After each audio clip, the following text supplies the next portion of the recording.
Rochelle, at pakilala namin Rochelle Canlas.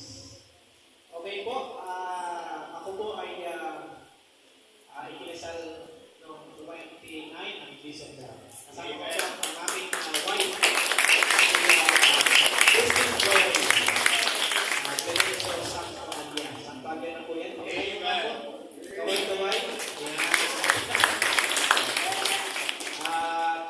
Marami pong blessing ng Diyos sa akin with my wife. At siya po ay nakapapasalang ng exam. At kasama sa celebration po namin, yung birthday po niya ay December 29. So ang dami yung blessing itong nakaraang mga panahon. Itong nakaraang taon. At ngayon po ay 3 months. Mag-going to 3 months na po. Pero 2 months na yun. At biyaya ng Panginoon ay nagpo-progress ang pagmamahal. Mas lalong na-develop. Ganun po ang true love. Pag lalong tumatagal, dapat lalong tumatapos. Hindi bumabait. Hindi tumataba. So ako po inaligtas ay May 28, 2008. Yun po ay nangyari po sa lugar po ng Pilipinas, Laguna. At ang nagbagay po sa akin noon ay si Brother Hector Ponsa. Sabado yun. At naglalaro ang mga kabataan. Siyempre, ang senaryo ay ako po nasa isang kabilang. At dinala nga ako ng nanay ko. Ang unang kasing nakarating sa Binyan, doon sa Bayanihan Foundation na yung ate ko, si Ate Mona.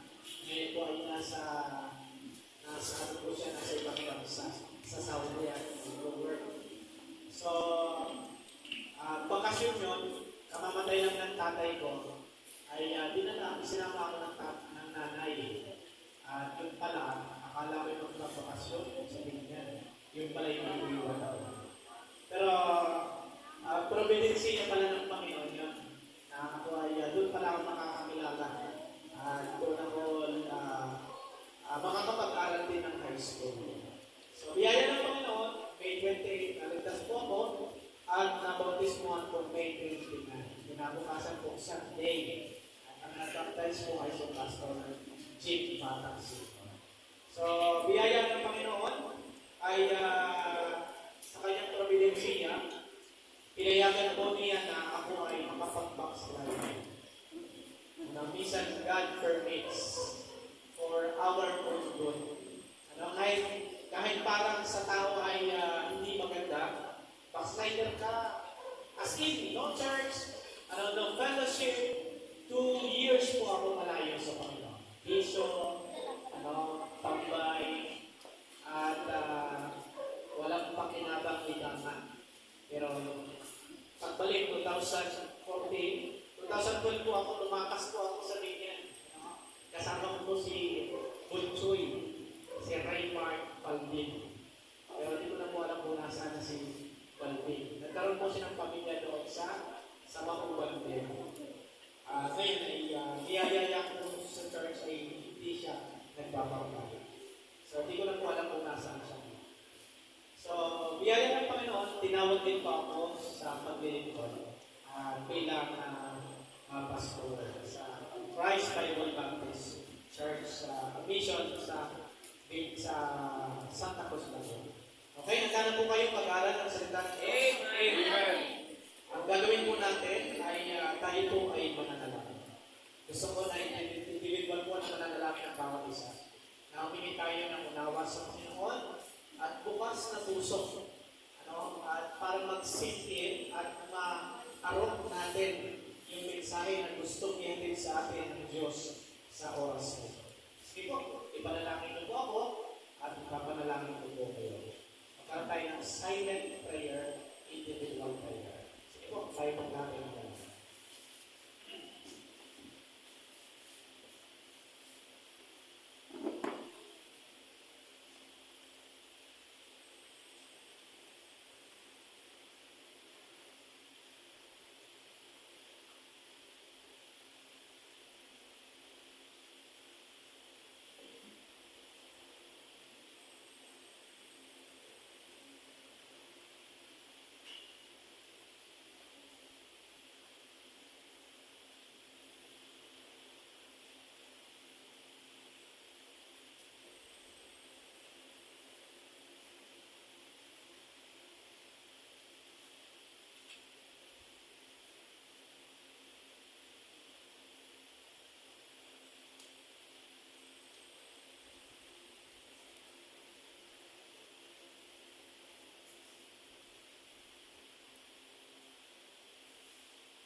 manalangin.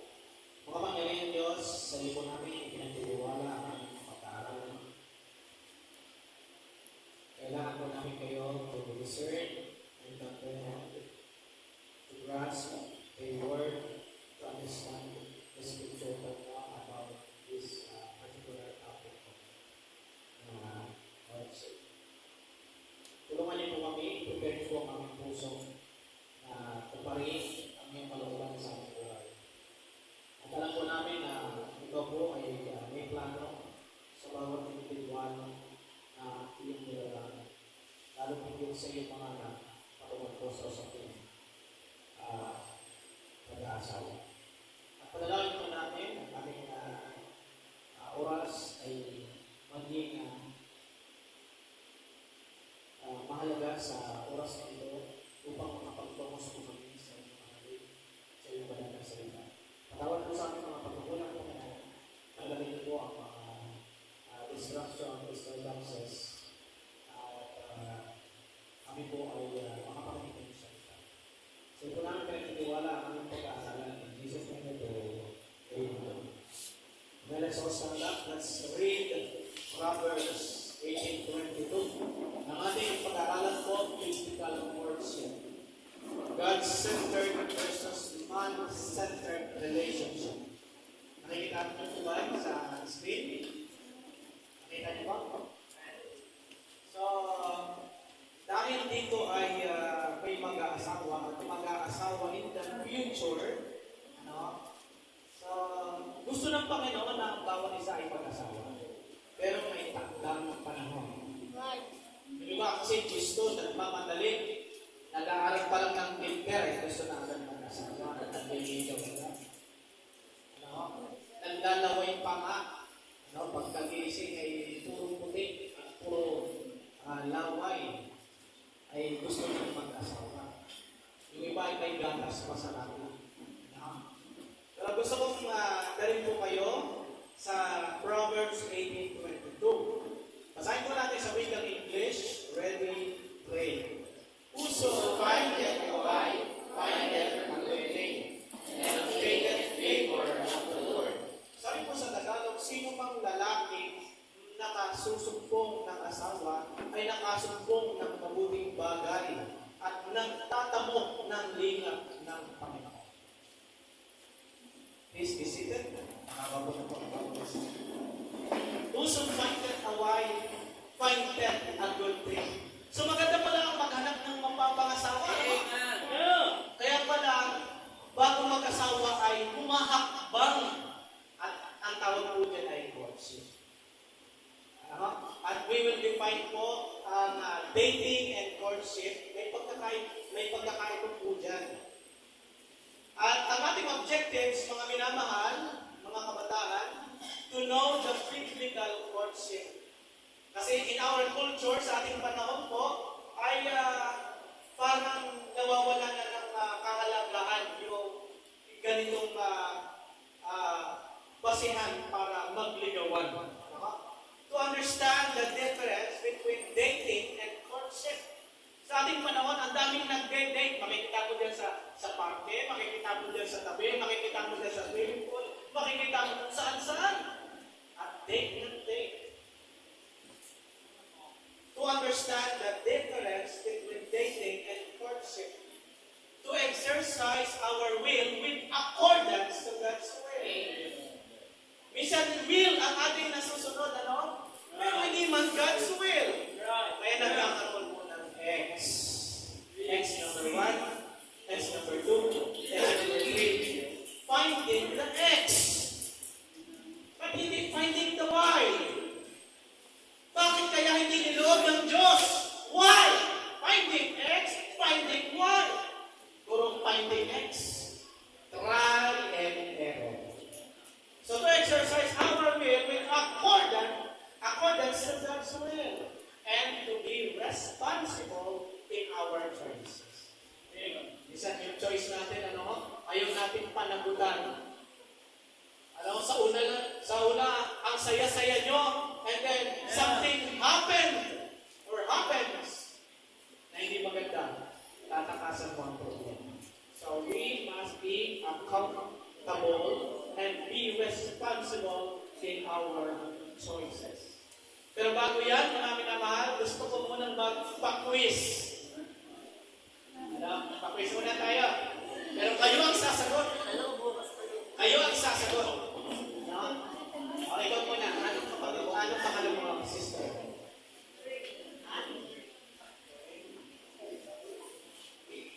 Basahin mo, tapos.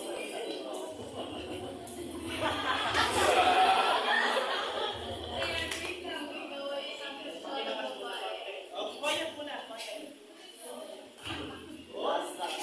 Ikaw ay isang Kristiyano babae na tatanggap ng karelasyon. Ano ang pipili mo? Basahin mo. Kasi pogi pero walang alam sa mga buhay. Hindi mapagtiwala sa Panginoon, hindi prioridad ang kinabukasan. Si ang kanyang napili, mapagtiwala sa Panginoon. Palakpakan natin. Okay, lalaki naman. Ito. Babae ulit. Yung medyo malapit na mag-asawa. Sino ba malapit na mag-asawa? Ay, ikaw daw.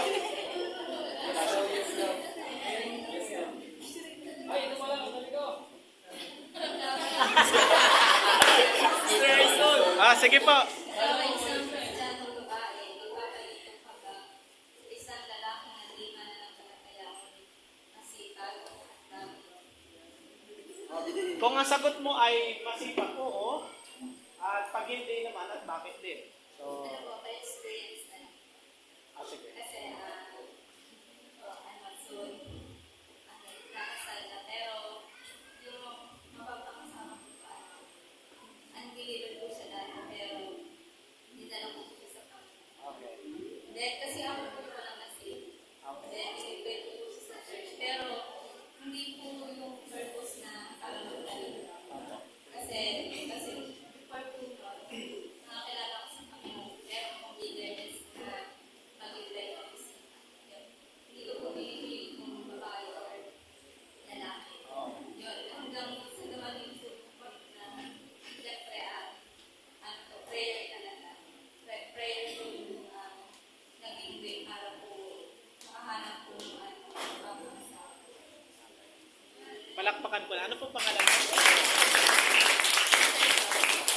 Salamat, Daddy Joyce. Okay, next. Okay, sino din may karelasyon? Ay, biro lang ba? Pero, hindi yan ang sinabi ba? Pero, hindi yan ang sinabi ba? Bago ka makakilala sa Panginoon. bago ka makakilala sa Panginoon, kayo may karelasyon na unbeliever. Ano ang gagawin mo sa inyong relasyon? Ang iniwalayan mo Bible study. Di mananatili kami kasi matagal na. Kasi hindi ko iwalayan sapagkat ang pogi mo ba? Di nag-uusap kami at nangasin silang dahil di pa napapanahon.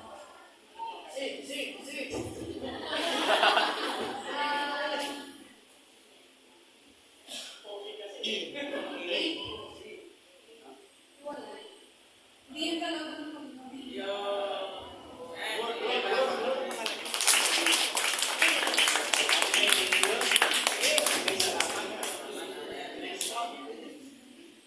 Teenager naman.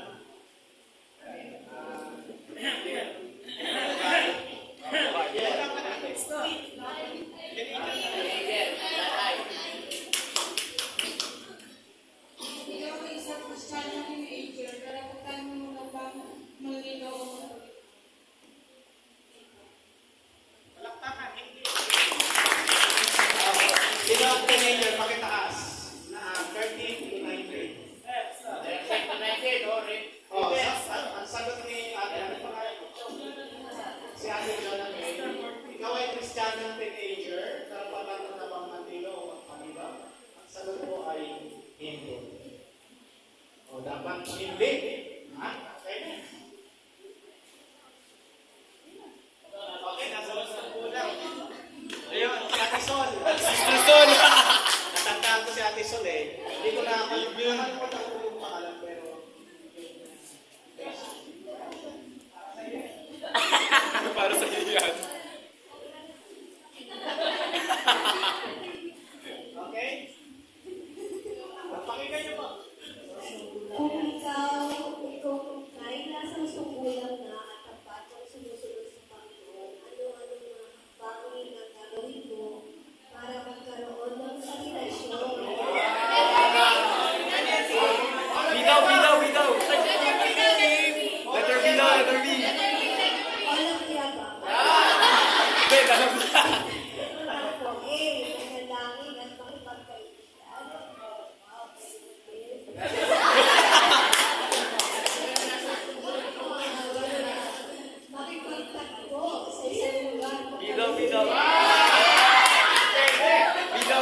Thank you. Palakpakan natin. Tingnan ko yung mga lalaki na nagpapagpagpag. While waiting, nagpe-pray ka, Lord, sino po dito? Ano na? Umiispat na eh, no? Umiispat na eh. Okay? Okay, ano pa ang outline natin? So, ang ating outline po ay parang nabitin kayo sa question and answer. Outline the definition of courtship, the difference between dating and courtship, the do's and don'ts of courtship, the duration of courtship, and the design of courtship. So, ito ay ginawa ko ng alliteration o lahat ay letter D. Okay, number 1, the definition of term. Handa na po, makinig? Yes! Kunin natin ang definition po ng courtship. Courtship is a deliberate, controlled step towards marriage. Kung bakit ka daw manliligaw, sapagkat ito yung unang hakbang para kayo mag-asawa. Ngayon, kung ikaw'y manliligaw at magpapaligaw, ibig sabihin, mag-asawa ka. Para saan ang ligawan at pangliligaw? Ngayon ikaw ay high school, ngayon ikaw ay college, or elementary. Pati elementary ngayon.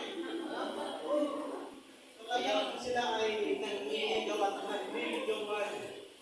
Ang courtship is a relationship between a mature man and a mature lady or woman.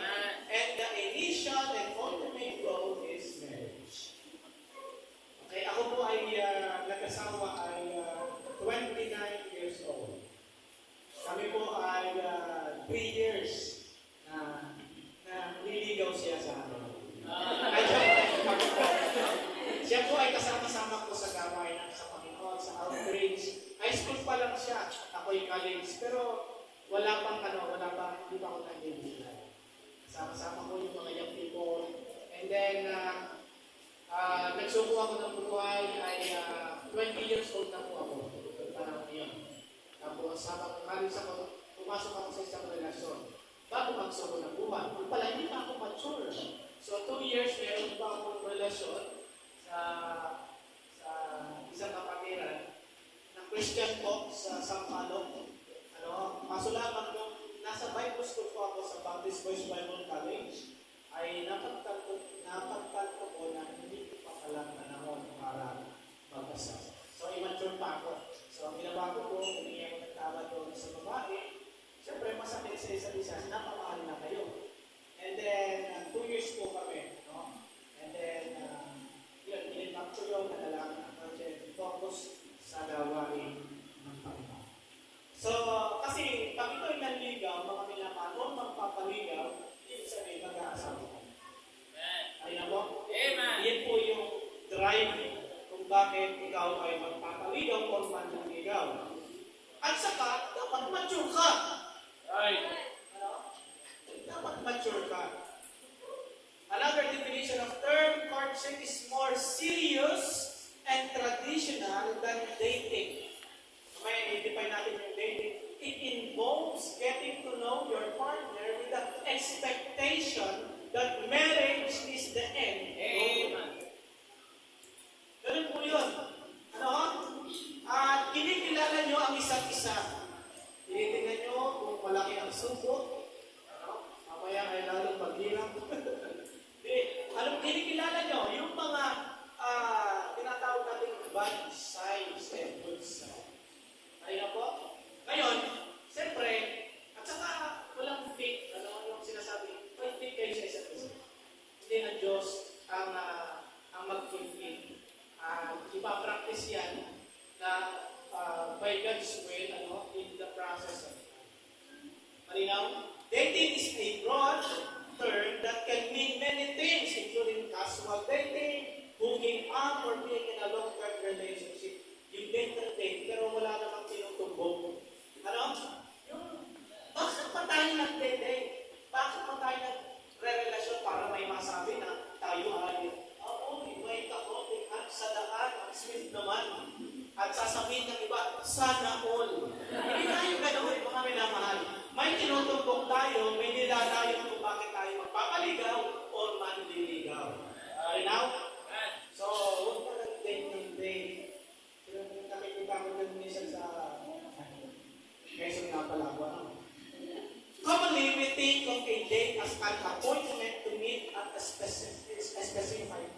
specified time.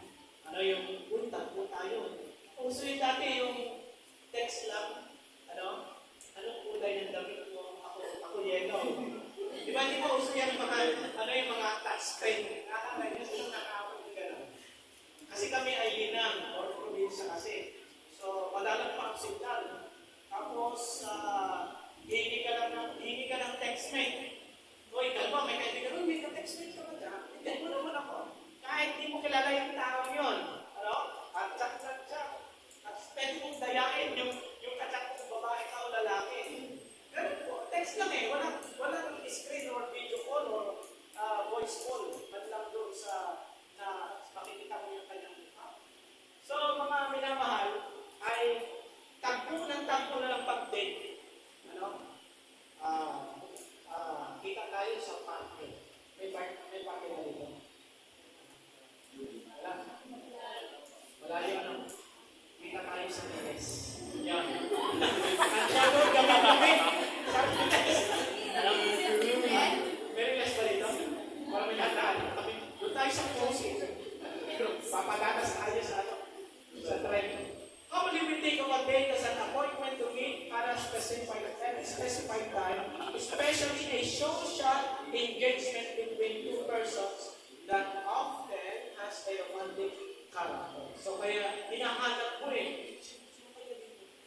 Isa ang bas yan ay panglabas. Ay, ang pogi-pogi sa combining this with human experience, we can conclude that dating is a temporary romantic relationship focused on current enjoyment. Pag hindi na kayo masaya, ay, ayaw ko na. Ganyan ang dating. Hindi na kayo masaya, ay, find the else. Another else. It is usually temporary rather than permanent. That's dating. It is permanent. It is romantic, often only slightly at first rather than platonic, and it is focused on current enjoyment rather than the future matrimony, which is marriage. Pag sabi platonic, yung hinayat ko po diyang underline ay free from physical desire. Ganun ang temporary. Okay, next. Outline number 2. Mabilis lang po tayo. The difference between dating and courtship. Nakakasalan po kayo? Bakit ka magpapaligaw o mandiligaw? Salang drive o patutunguhan? Kasasa.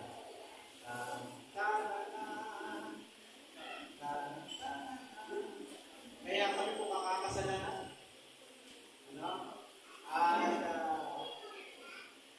Ang sense namin. Safe po kami niyan. Hindi lang wala na. Mahal po namin ang isa't isa. Pag kayo nandiyan dyan sa married life, mga minamahal, pagdating ng panahon, ay meron ng shortcomings. Merong misunderstanding. Mayroong disappointments. At minsan, may isip mo, bakit ako nagsasabi? Pero alam nyo, mga minamahal, hindi founded ng scripture or ng salita ng Diyos ang ating buhay, ay mapapaisip tayo iwala yun.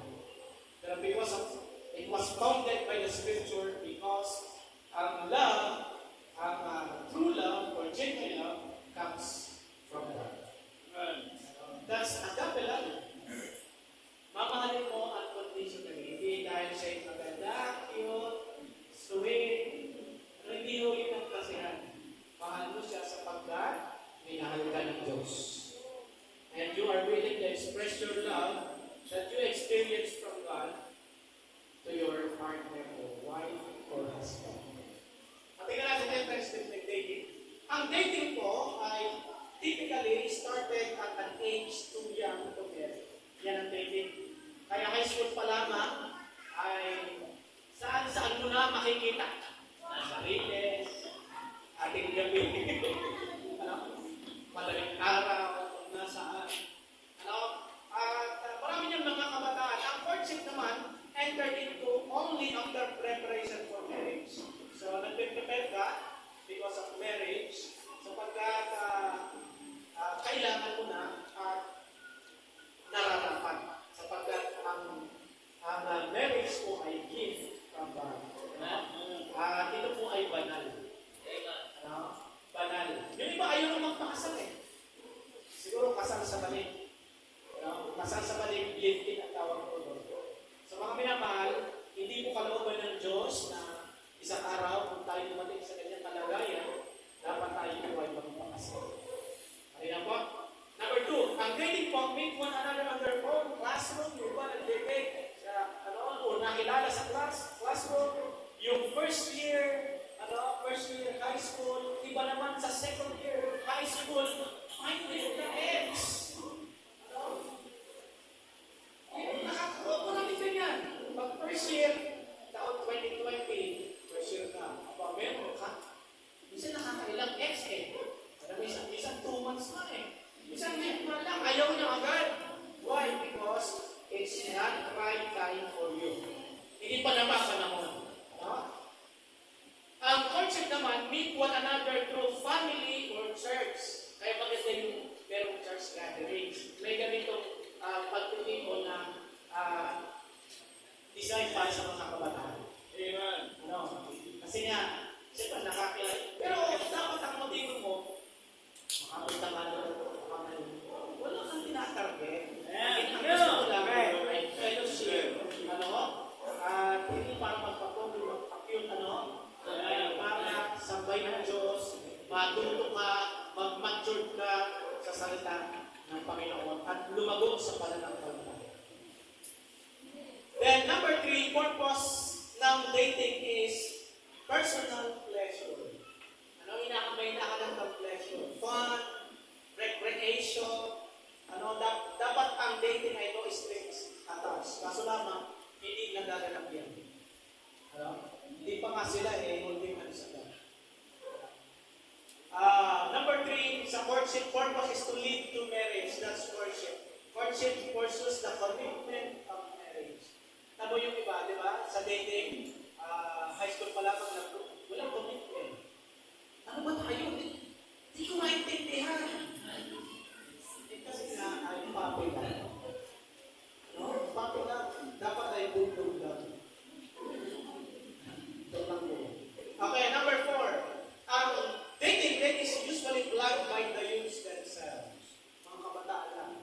Without the parents' consent.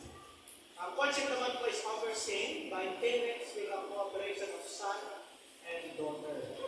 Kaya, mapalag kapag, anak, magkasawa ka na. Pero pag wala kang sinasabi ang pagkulang ko, mas maganda iwan mo na.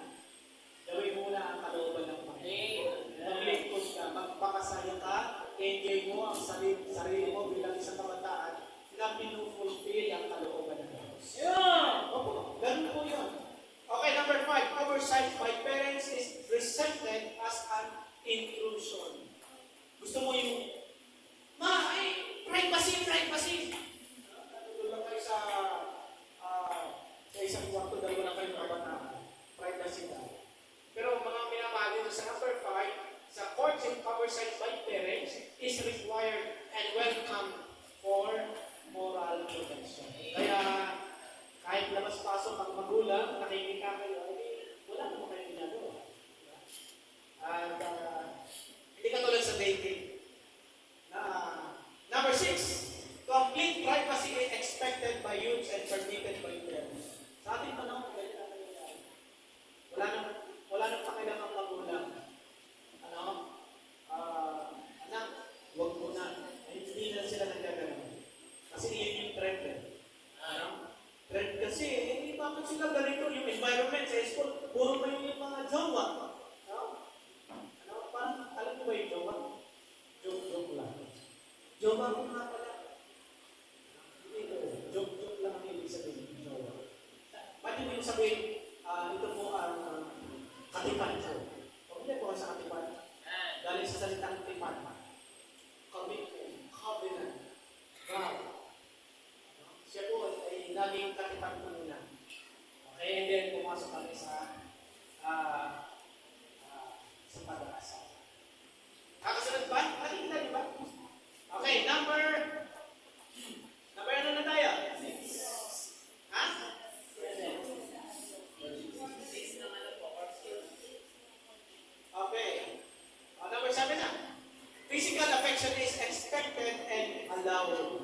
Grabe, no? Pero siyempre, ang mga kabataan ay mapusok. Pamilyar sa salitang mapusok. Hindi kayo pamilyar sa mapusok. Anong tawag sa ibang term yan? Ay, sorry. Mapusok. Padalos-talos. Ano? Ang puso ay pabigla-bigla. Mapusok. Physical affection is reserved entirely for marriage. No? Kaya, mga babae, no, proteksyonan nyo ang inyong sarili. Huwag kung basta-basta gumagapang ang kamay, hindi pa naman magkasawa. Okay? Romantic aid. Romantic feelings for multiple partners causes wondering feelings. Siyempre may finding X, may finding X. Finding X. Wala nang Y eh. Hindi nga nila hinahanap yung Y. Puro finding X nga eh. So dahil na try and error, halimbawa, masaya yung sweet yung naging karelasyon. High school pa lamang, ay nag-break sila. Hindi meron siyang memory. Meron siyang lamat, or ang tawag doon, pilat, or peklat. Meron siyang memory na. Ala-ala. Pagdating sa aso, ay, yung isa, di ba nagkakaroon ng comparison? Compare. Kaya hindi maganda yung finding X. Pagkabataan ka, mamaya sa conclusion, ating babasahin, reserve the date. Pagdating ng panahon. At focus on God alone. Sa gawain niya. Pagpagamit ka sa Panginoon. Courtship is rooted in selfless, pure, good-hearted, romantic feelings, safe for future spouse. Kaya di ba, pag pag maraming ex, wala na. Meron kang may hinahanap ka. Di ba? May di ba yung mga ikaw hindi pangit. Kaya alam mo kung ikaw ay magbo-boyfriend o mag-girlfriend or papasok sa relasyon, dapat siya na.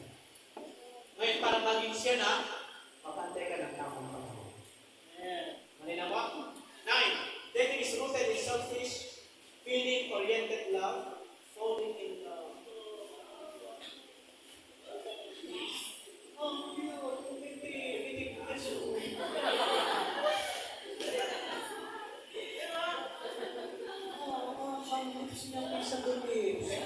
Puro panglaman, pleasure. Malinaw? Ang true love, hindi ka tumitingin kung ano siya. Love, covereth all sins.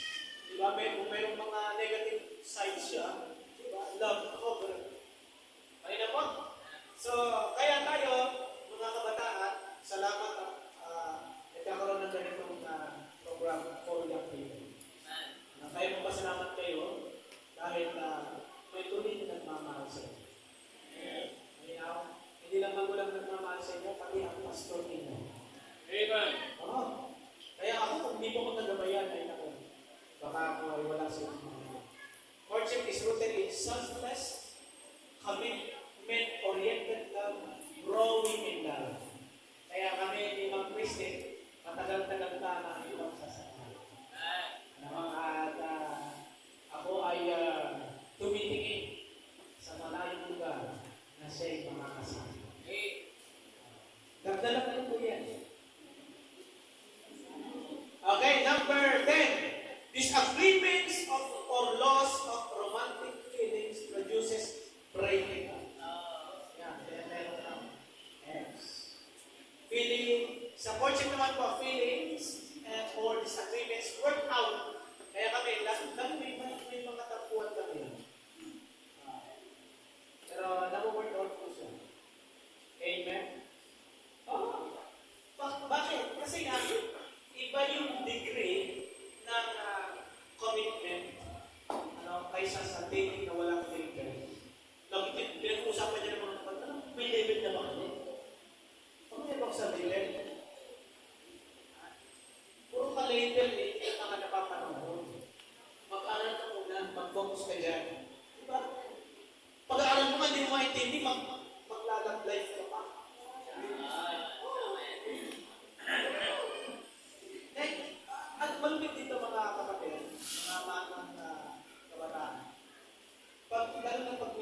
exam o major exam, pag mayroong takbuhan, nakapagpuhan mo yung pagdating mo. Siyempre, nasa isip mo, oh, hindi na mo, di ba? Kasi ang mind, ay unstable. Ang puso ay unstable. Lalo tigil ang kanyang spiritual side. Kaya kailangan, spiritually matured ka. Kaya po, mentally matured ka. Emotionally matured ka. And physically matured ka dapat nasa tamang panahon ka. At napapanahon na, yung iba ba nasa tamang panahon na, hinog ka. Matagal ka na sa tangkaw. Yung iba, sasagutin ka na. Ayaw naman mapatagdag sa tangkay. Mapilit daw yung mapilitan. Okay, number 11. Wounded heart produces scars, bitterness, and insecurity. Dahil ba pag na-broken na, parang kayo ng mga tipan or magpaligaw o magigaw kasi dala na. Kasi hindi pa man napapanahon. Meron pong scars. Malinaw po? Nakakasunod pa kayo? 11, sa courtship heart is protected by one romance program. Okay. Be honest. Sino dito ang nagkaroon ng ex? Sige, test tayo. Ex.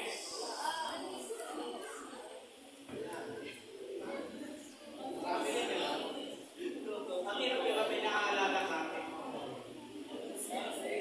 Nagkakaroon ka ng comparison, ibang comparing, pagaling tulad, tapos pag iyakot ka, may emotion.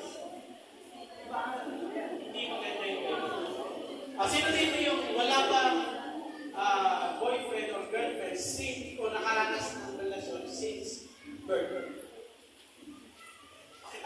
Since birth! Amen. Wow! Congratulations! Reserve! Ha? Okay, mga kapamalan.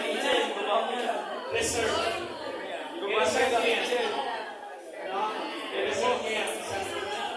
Sa right person, right time. Tagal ba? Ilang taon ka na? 25 ka na? Ako 29 ka kasawa. Nakipag-relasyon ako ay 3 years eh. 3 years po kami na ako'y nanliligaw. Kami ay ilan? 26. 26. Gawin ko na 26. Ha? May ilang years na. Depende po yun sa kalooban ng Panginoon. Alam ang katawan naman natin, may pangangailangan talaga ang ating laman. At dinisign niya ng Panginoon sa pag-aasawa. Gift kasi ang pag-aasawa. Okay? Ngayon, ay magpasalamat ka. Kaya doon, whoso findeth wife, findeth a good thing. Ngayon, hindi pa naman ang hinahanap mo boyfriend, jowa. Hindi yung panglaw. Okay? Number 12. Conscience is generally defiled and seared by impurity. Sa conscience naman po, conscience is kept clear through a pure relationship. Bakit? Walang damage. Diba? Walang damage. Talagang yung motives mo. Diba? Yung mayroon kang plano and goal. Sa dating, walang patutunguhan. Malinaw? Okay. Hanggang kailan ka mo. Imagine mo kasi kami si Daniel, diba? 11 years. Hindi sila nagkakaroon. Ay kami 3 years lang nagkakaroon. God's will. Amen.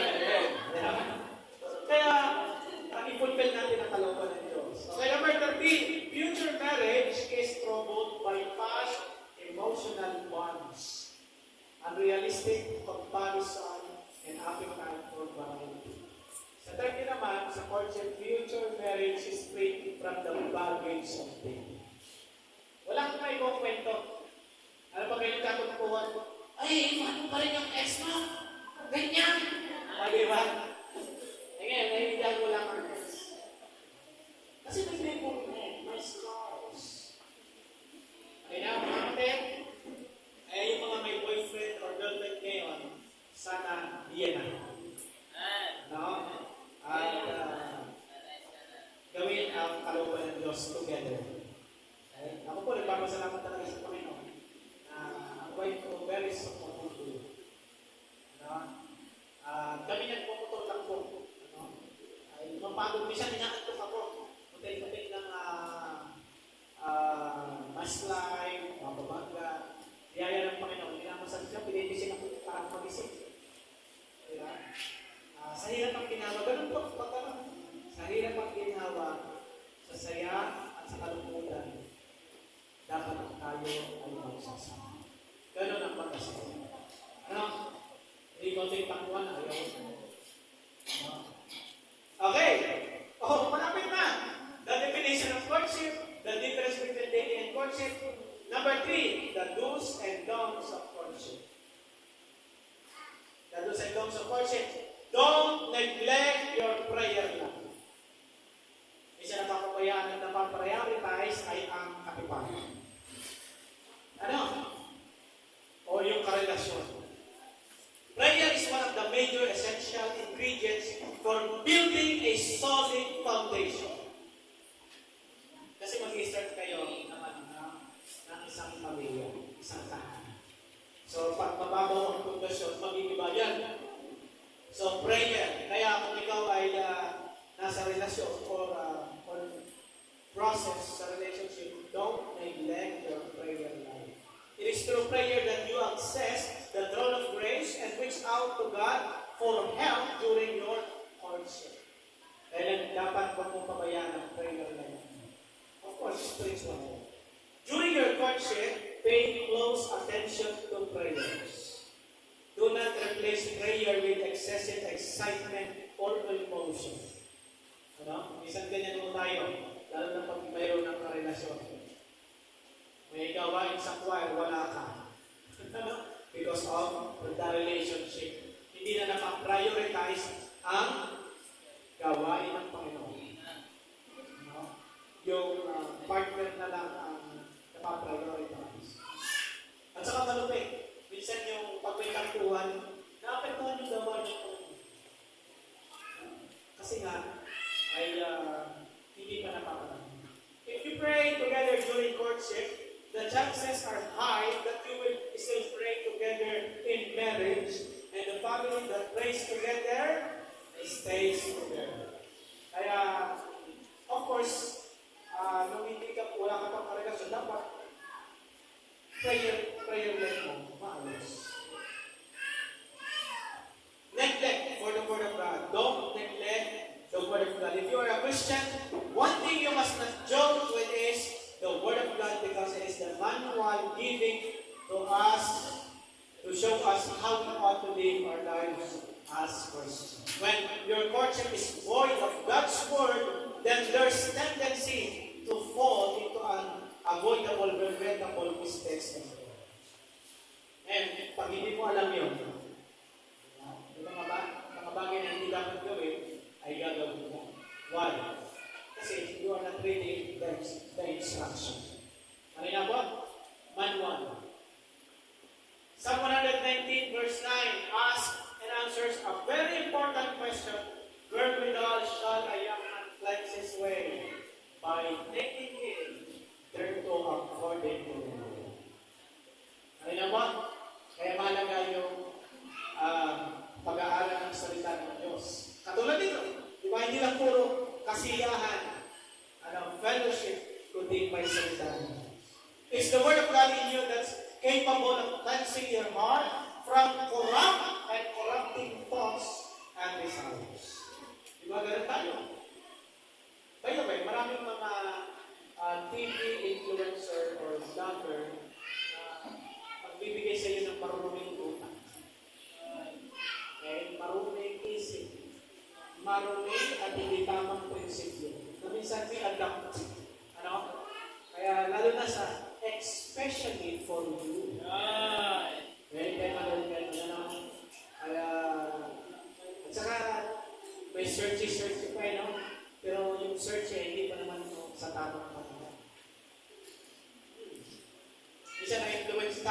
bagay na yun. Is the Word of God in you that is capable of cleansing your heart from corrupt and corrupting thoughts and desires. So don't neglect prayer life, don't neglect the Word of God, and don't neglect God in your lives. The neglect of God, many Christians go into courtship purely without seeking God's direction. Yan ang problema, no? Forgetting that even success without God is a failure in disguise. There cannot be a Christian courtship without God, just the same way the body cannot function without the head. Ano ba ang nagkokontrol sa ating pagkatao? Diba, isip? Pag sinabi ng isip mo, maglakad ka, tang-tang. Diba, the body, diba, works together because of the head.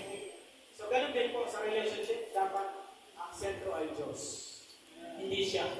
Pag may gawain, merong magkasabay na schedule, may deadline na ito, may gawain sa pagkakas. You must prioritize the ministry. Mas matipag dapat ang Diyos. Minsan ay naninigyan natin ang Diyos. Ito pa, minsan ang nangyayari, ninineglect ang mga godly counsels. The Bible says, in the multitude of counselors, there is a safety. Yung iba ayaw na magpapayo.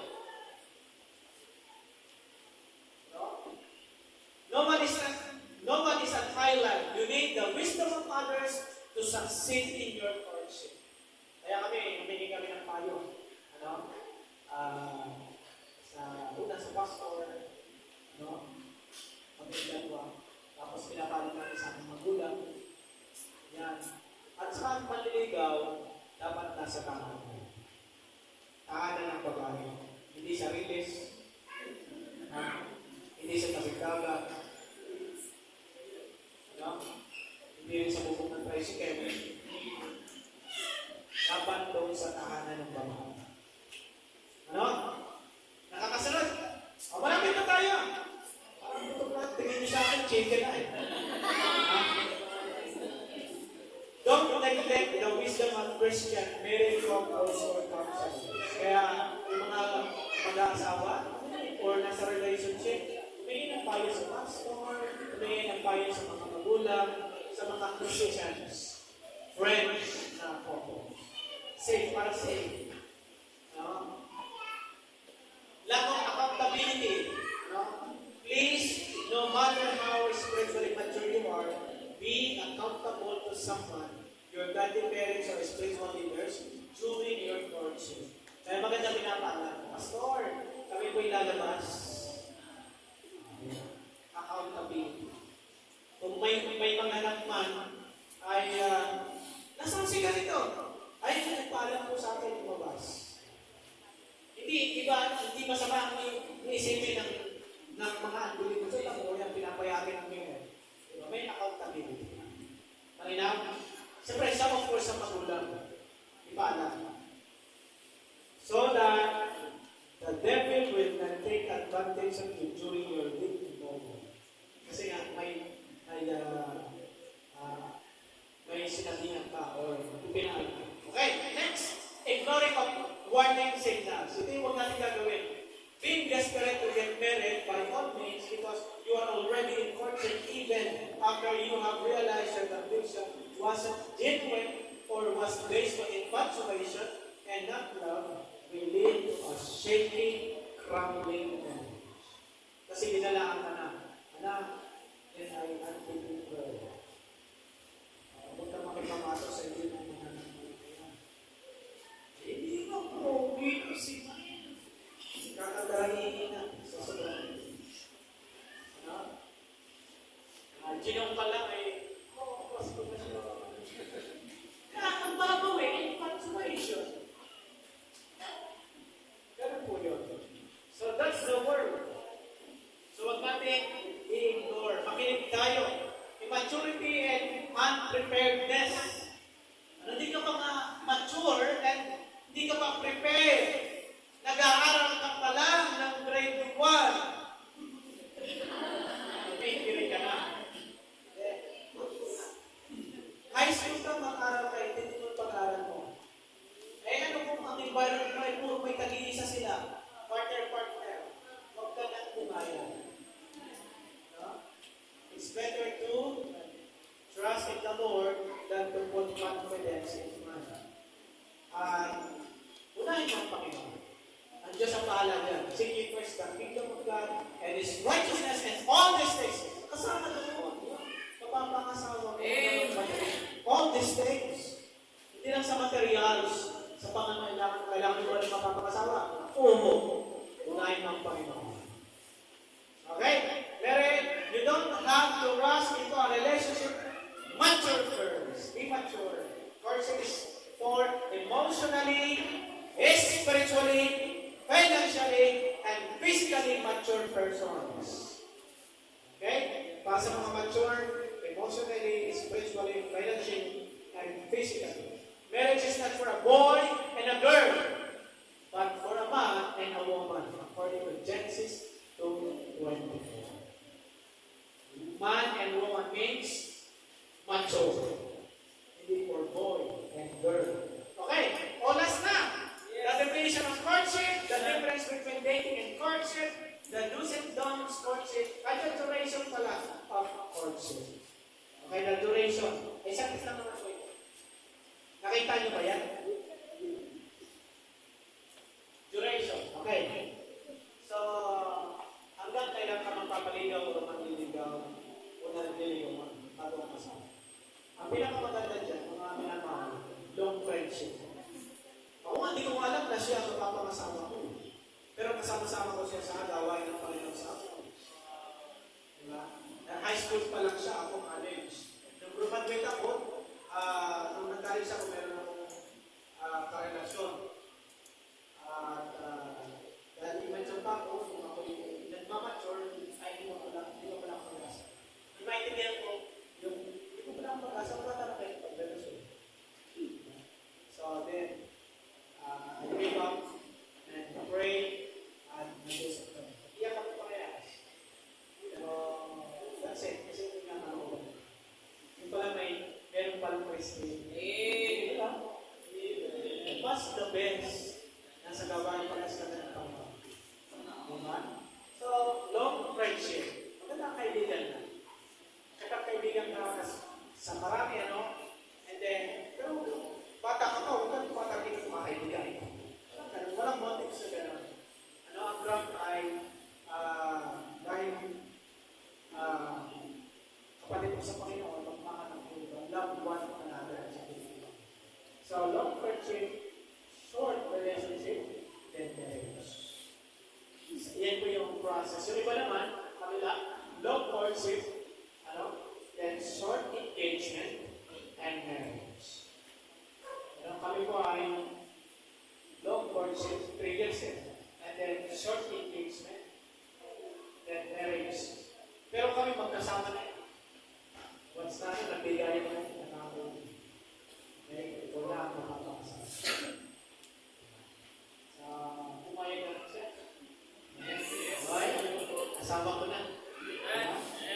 Ang gift. At saka walang regrets. Walang regrets ka na. Kasi alam mo ba ng Diyos? Kung ako'y hindi nagantay, baka kaawa. Okay po. This design. The design. Malapit na. Malapit na. Okay? The design of courtship. The purpose of courtship is to lead to marriage. Wala nang ibang papatukuhan yan. Bakit ka nandiligaw, magpapaligaw? Sapagkat gusto mo nang mag-asawa. Ngayon ikaw ay high school pa lang, at marami kang priorities in life. College ka, mayroon din pag-college level, mayroon kang karelasyon. Diba? Lalo na pag may mga ganun na senaryo, meron kayo sa understanding, long distance relationship, pero pagkatapos ng aral, yung pinakamaganda, tapusin mo na ang pag-aaral, and then, magpaligaw. That's the last. Tapusin mo na responsibilities. These words from Proverbs show that the purpose of courtship is to find a spouse. And the sole intent of courtship is to that end, which is marriage. God ordained marriage, saying, it is not good for man to be alone. Amen. Amen. It's not good for me to be alone. Ano po? Salamat po sa mga wife. Kayo ang sagot sa ating pananamit. By the way, ang Panginoon ang hahanap. Ang babae, magantay lang. Hayagan nyo kayo ilapit ng Panginoon sa lalaki. It's not good for a man to be alone. Marinaw? Kaya ikaw lalaki, waiting and fulfilling the will of God in your hand. Bigla na lang, ba't bigla tayo pa nandiyan naman siya? Di ba? Ipapaisip sa iyo. And then, ay, kakaibiganin ko ito. Di ba? Hanggang ka. Wow, praise the Lord. Pininasan kasi. Di ba? So, mas maganda yung kalooban ng Diyos. With God's blessing, a courtship leads in the correct way to marriage. Kaya pag maganda ang proseso, ay masaya. Maraming matutuwa. Maraming matutuwa. God has given the gift of natural love which belongs in marriage. Without love, marriage should not occur. A spouse is God's gift, kaya ako, si Christian will give sa akin. Siyempre, give din ako sa kanya. Ganun po yun. Kasi ako nagpe-pray, di ba? Siyempre, nagpe-pray ka tapos may dumating. Hindi mo nire-recognize na as a gift. Gift yan, galing sa Panginoon. Okay po? Conclusion. Conclusion na tayo. Puso. Find that wife. Find that opportunity. And obtain it faithful. Kaya po, nagpapasalamat ng Diyos sa Panginoon. Wow. Napaburan pa pala ako ng Panginoon. Hindi ko yun. Siyempre, naglulungi, kailangan companionship. Pero ngayon, may mga magulang kayo, young people, ang companion yung magulang. Provider yung magulang. Pero pagdating ng panahon, kung ikaw ay lalaki provide, you must be a provider. Yung babae, magpapasakot sa lalaki. Hindi ko po nailagay dyan. Wala na po tayo sa verse dito. Naalala ko lang po yung pagkakaiba ng single and may asawa. Sa 1 Corinthians. Kaya mo yung klasyon. Sige, dyan po tayo magtatapos na. Salamat po sa inyong matyagang pakikinig. 1 Corinthians 7:32 hanggang 34. O, babasahin po natin ha. Isip pa ba kayo? Yeah. Yeah. Okay, English muna. Basahin natin na sabay-sabay. Read. But I will not you without carefulness, because is unmarried, care for the things that belong to the Lord. How he made peace with the world. Tagalog. Datawat ang piling ko ay mula ng ngayon ng mapagalisahan. Ang walang asawa ay nagsusumapit sa mga bagay ng Panginoon. Upang makalulugos sa Panginoon. Sige ka. Wala ka bang asawa? Sabi dyan, he that is unmarried, single, walang asawa, cared for the things that belong to the Lord. How he made this new. So, ang dapat ginagawa pala ng young people is to fulfill the will of God in their lives. That's it. Yung mga bagay na gusto ng Panginoon, yung gawin mo. Ano? Kaya ang pagkakaiba doon sa verse 33. But he that is married, read. But he that is married, cared for the things that are of the world, how he made peace is found. Hati na kasi ano? Pag ikaw ay a married person, or may asawa ka na, siyempre, ipiplis mo na yung asawa. Kasi hindi yung binigay sa'yo ng Panginoon. Pag piniplis mo ng asawa mo, siyempre, dahil galing sa Panginoon yun, nalulunod ang Panginoon. Kasi, ang Diyos ang nagbigay sa inyo, bakit di mo ipiplis? Kaya, kung ikaw ay asawa mo lalaki, may asawa kang babae, you must be a provider. Magsisikat ka na, ikaw yung mag-provide, ikaw yung magsisikat. Di ba sinabi ng Diyos kay Adam? Mula ngayon, dahil kayo nagkasala Adam, kakain ka, kakain ng iyong pamilya sa pamamagitan ng iyong awis. Pagtatrabaho. Kaya nagtatrabaho mga tatay na kasi siya yung provider. Of course, ang Diyos, pero through our parent naman. Okay, next. Ang pagkakaiba. Read.